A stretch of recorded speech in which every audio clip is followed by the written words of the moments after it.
नमस्कार, आदाब। दोस्तों, आज आप समझ गए होंगे, ग्रेट सिंगर और ग्रेट ह्यूमन बीइंग रफ़ी साहब की बात आपसे करूँगा। उनकी सिंगिंग की बात नहीं करूँगा, वो हम सब जानते हैं वो कितने बड़े सिंगर रहे और हैं और हमेशा रहेंगे।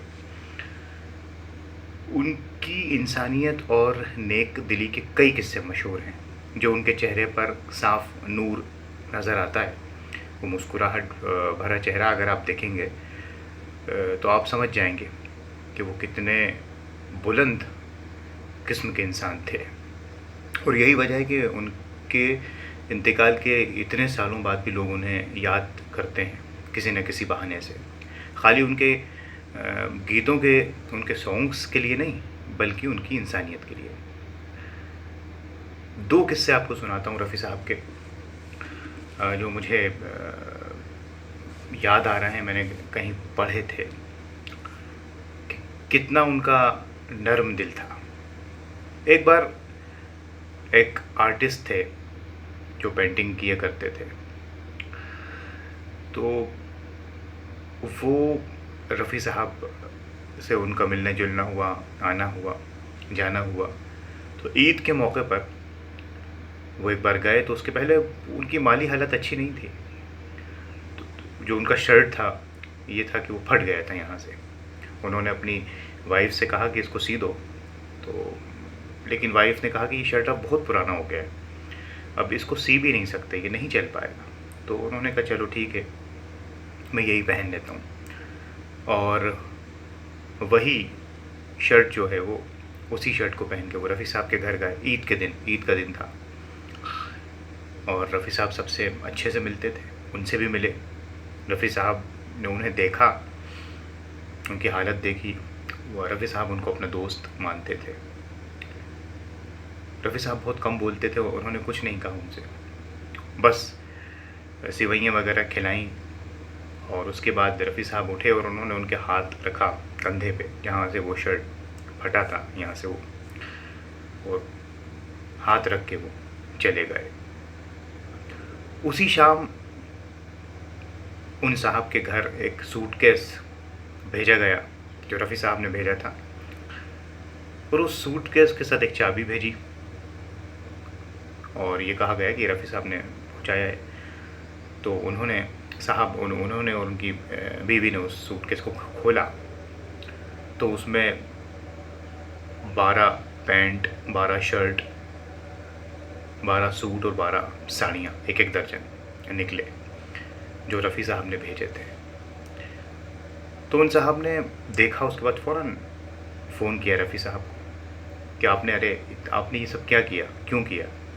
तो रफ़ी साहब ने कहा कि आप इसको ये मत समझिए कि मैं आपका मजाक उड़ा रहा हूँ, आपकी गरीबी का नहीं। आप मेरे भाई हो, आप मेरे साथी हो। अगर मुझको अच्छे से रहने का हक़ है तो आपको भी है, क्योंकि आप मेरे साथी हो। वो साहब रोने लगे, उनकी आंखें भर आईं कि ऐसे भी लोग होते हैं। ये सब बातें रफ़ी साहब ने कभी नहीं बताई, लेकिन बाद में उन्हीं लोगों ने खुद बताई, क्योंकि इंसान की नेकी कभी ना कभी सामने ज़रूर आती है, खुदा सामने ज़रूर लाता है। तो ये एक मुझे किस्सा याद था। और एक और किस्सा कि क्यों आखिर उनका रमज़ानों में इंतकाल हुआ, क्यों उनको लोग इतना नेक कहते हैं।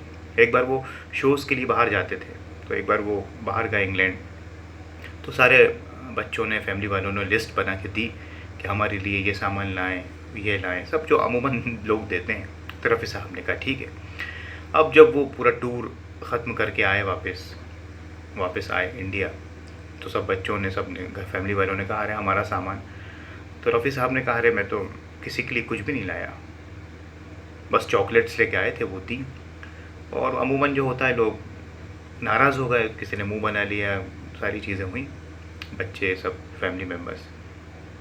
रफ़ी साहब खामोश रहे, कुछ नहीं कहा। उसके बाद एक दिन घर पे कुछ डॉक्यूमेंट्स आते हैं कि रफ़ी साहब के नाम से, कि आपने जो मशीन गरीब मरीज़ों के लिए जो मशीनें ऑर्डर की थी, वो हम भेज रहे हैं। तो ये उसके डॉक्यूमेंट्स हैं, आप इनको दिखा के उनको रिसीव कर लीजिएगा। अब ये देखिए, बाद में ये पता चला कि रफ़ी साहब ने वो जो पैसा जो शोज़ से पूरा कमाया था, उसके लिए गरीब जो लोग होते हैं, जो पेशेंट्स, उनके लिए मशीनें जो लगती हैं इलाज के लिए, वो मंगाई थी। उन्होंने अपने फैमिली मेम्बर्स के लिए कुछ नहीं लाया सिवाय चॉकलेट्स के, लेकिन बाद में वो मशीन्स आईं। फिर ये बाद में राज खुला कि वो दरअसल वो पैसा कहाँ उन्होंने लगाया, गरीबों की मदद के लिए। बाद में कई डॉक्टर्स ने इसको कंफर्म किया अलग अलग हॉस्पिटल्स में जब वो मशीन्स गई। तो ये इस तरह के कई किस्से हैं रफ़ी साहब के, उनकी नेकी के, कि फैमिली वालों के लिए नहीं लाए, लेकिन जहाँ ज़रूरत थी उन्होंने उस पैसे को खर्च किया। यही वजह होती है जब एक इंसान ज़िंदा रहते हुए और ज़िंदा जो दुनिया से जाने के बाद भी हमेशा याद रहता है, और ख़ाली उनकी सिंगिंग की वजह से नहीं, ये उनकी नेक दिली की वजह से। यही वजह है कि जब उनका इंतकाल हुआ, उनके जनाजे में लाखों लोग थे। यह हालात थे कि जब उनको ट्रक में लेके जा रहे थे तो लोगों ने ट्रक को घेर लिया। सुनील दत्त साहब जब उतरे तो उन्होंने कहा कि ले जाने दीजिए जनाजे को कब्रिस्तान। तो पब्लिक ने कहा कि आम तौर पे जो किसी सेलिब्रिटी की जब डेथ होती है तो लोग जो भीड़ लगाते हैं वो दरअसल वो सेलिब्रिटीज़ को देखने के लिए लगाते हैं कि इसी बहाने बड़े बड़े स्टार्स दिख जाएंगे। तो सुनील दत्त साहब भी यही समझे, तो लोगों ने कहा नहीं साहब, हम किसी सेलिब्रिटी को देखने नहीं आए, हम हाजी मोहम्मद रफ़ी को कंधा देने आए हैं, आज हम किसी को देखने नहीं आए हैं स्टार को। तो सुनील दत्त साहब ने कहा नहीं। फिर वो जनाजे को उतारा गया, फिर लोगों ने कंधा दिया, लाखों लोगों ने। और आलम यह था कि कब्रिस्तान में जो बारिश हो रही थी, लगातार जो बारिश बाद के 21 दिन तक चली, रफ़ी साहब के जाने पर जो आसमान भी रो रहा था। रमज़ान का 18वां रोज़ा था, दीवारों पर से कूद कूद कर लोग अंदर जा रहे थे कब्रिस्तान में। दीवारों पर कांच लगा हुआ था, लोगों के हाथ तक कट गए, लेकिन वो चाहते थे कि किसी तरीके से मोहम्मद रफ़ी साहब को मिट्टी दे दी जाए। ये दीवानगी थी। किसी इंसान की किसी शख्सियत के बारे में अगर समझना हो कि वो कितना अच्छा इंसान था, तो उसके जनाजे में जो लोग आते हैं, उसके अंतिम यात्रा में जो लोग आते हैं, आखिरी सफ़र में, उससे अंदाज़ा लगाया जा सकता है। और ये रफ़ी साहब के साथ हुआ, लाखों लोग थे बारिश के बावजूद। तो मैंने आपको आज 2 रफ़ी साहब की ज़िंदगी के किस्से सुनाए और थोड़ी सी रोशनी डाली उनके आखिरी सफ़र पे। रफ़ी साहब के बारे में तो मैं बहाना ढूंढता हूँ कुछ ना कुछ कहने का, और ये इसलिए करता हूँ कि आज जो मटेरियलिस्टिक वर्ल्ड है, तो हमको इन लोगों से कुछ सीखना चाहिए कि यही चीज़ काम आती है। आज मैं ये नहीं कह रहा ये सारी चीज़ें कम ख़त्म हो गई, लेकिन कम ज़रूर हो गई हैं।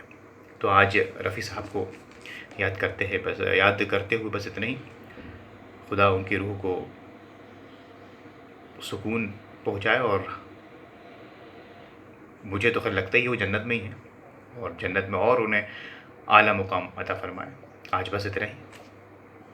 खुदा हाफ़िज़।